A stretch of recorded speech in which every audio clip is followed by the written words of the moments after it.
கர்த்தருக்கு ஸ்தோத்திரம் உண்டாவதாக. ஆவிக்குரிய பொக்கிஷங்கள் என்கிற தலைப்பிலே ஆவிக்குரிய ரகசியங்களையும் ஆவிக்குரிய ஆழமான கருத்துக்களை கர்த்தருடைய நாமத்தின் மகிமைக்காக இந்த நாளில் உங்களோடு கூட பகிர்ந்து கொள்ள விரும்புகிறேன்.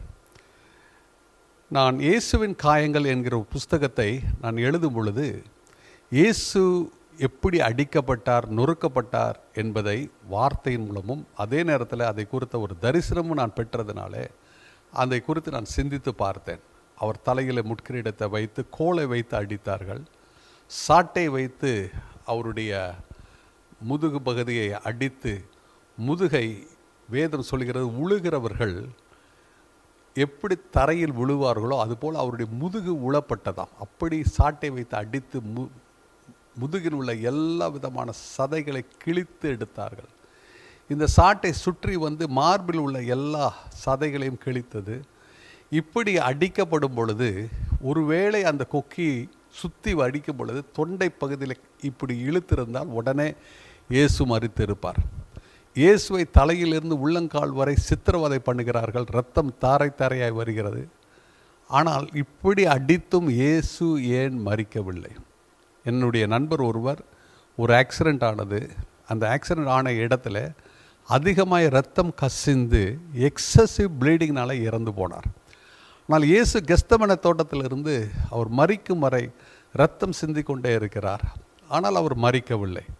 நான் இதை குறித்து யோசித்து பார்த்தேன். எந்த ஒரு மனுஷனை இப்படி அடித்திருந்தால் அவன் நிச்சயமாய் இரத்தம் சிந்தி மரித்து இருப்பான். ஆனால் இயேசு ஏன் மரிக்கவில்லை என்று என் உள்ளத்தில் ஒரு கேள்வி உண்டானது. அப்படி அந்த கேள்வி உண்டான பொழுது ஆவியானவரிடத்தில் கேட்டேன், எப்படி நீர் மாம்சத்தில் மனுஷனாக இருந்தும் இந்த மாதிரி அடிக்கப்பட்டு ரத்தம் சிந்தும் பொழுது எப்படி மரிக்காமல் இருந்தீர் என்று கேட்ட பொழுது ஆவியானவர் ஆவிக்குரிய ஆழமான சத்தியத்தை எனக்கு வெளிப்படுத்தினார். பாவத்தின் சம்பளம் மரணம். பாவமே செய்யாவிட்டால் எப்படி மரணம் வரும்? இயேசு பாவம் செய்தாரா? ஒரு பாவமும் செய்யவில்லை. இயேசுவை காட்டி கொடுத்து யூதாஸ் சொல்கிறான், குற்றமில்லாத இரத்தத்தை நான் காட்டி கொடுத்தேன். இயேசு விசாரித்த பிலாத்து சொல்கிறார், இவரிடத்தில் நான் ஒரு குற்றமும் காணவில்லை. ஆம் பிரியமானவர்களே, இயேசு எந்த பாவம் பண்ணவில்லை. ஆக பாவம் அவருக்குள் இருந்திருந்தால் அவரை அடித்த அடியிலே அவர் மரித்திருப்பார். ஆனால் பாவம் இல்லாதனால் அவர் மரிக்கவில்லை. இயேசு சொன்னார், யாருமே என் ஜீவனை எடுக்கவும் கொடுக்கவும் எனக்கு அதிகாரம் உண்டு என்று சொன்னதை வேதத்தில் நாம் பார்க்கிறோம். சிலுவையில் இயேசு சொன்னார், பிதாவே என் ஆவியும் கையில் ஒப்பு வைக்கிறேன் என்று சொல்லி அவர் தானாய் தன் ஆவியை ஒப்பு கொடுத்ததை நாம் பார்க்கிறோம். ஆக அவரை யாரும் கொல்ல முடியவில்லை. காரணம் என்னவென்றால் அவர் இடத்துல பாவம் இல்லை. ஏன் அவர் மரித்தார்? கடைசி சத்துருவாகிய மரணத்தை ஜெயிக்கும்படி, அந்த சத்துருவை ஜெயிக்கும்படி மரணத்தை ருசி பார்க்க வேண்டியதாக இருந்தது. ஆம் பிரியமானவர்களே, இயேசுவிடத்தில் பாவம் இருந்திருந்தால் அவரை அடித்த அடியில் அவர் மரித்திருப்பார். ஆனால் மரிக்காமல் இருந்தது காரணம் என்னவென்றால் அவர் வாழ்க்கையிலே பாவம் எந்த இடத்திலும் இல்லை.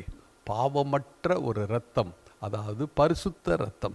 இதை தான் 1 பேதுரு 1:18-19 வசனங்களிலே, உங்கள் முன்னோர்களால் பாரம்பரியமாய் நீங்கள் அனுசரித்து வந்த வீணான நடத்தை நின்று அழிவுள்ள வஸ்துக்களாகிய வெள்ளினாலும் பொன்னினாலும் மீட்கப்படாமல் குற்றமில்லாத மாசற்ற ஆட்டுக்குட்டியாகிய கிறிஸ்துவின் வெளியேறப்பெற்ற இரத்தத்தினாலே மீட்கப்பட்டீர்கள் என்று அறிந்திருக்கிறீர்களே.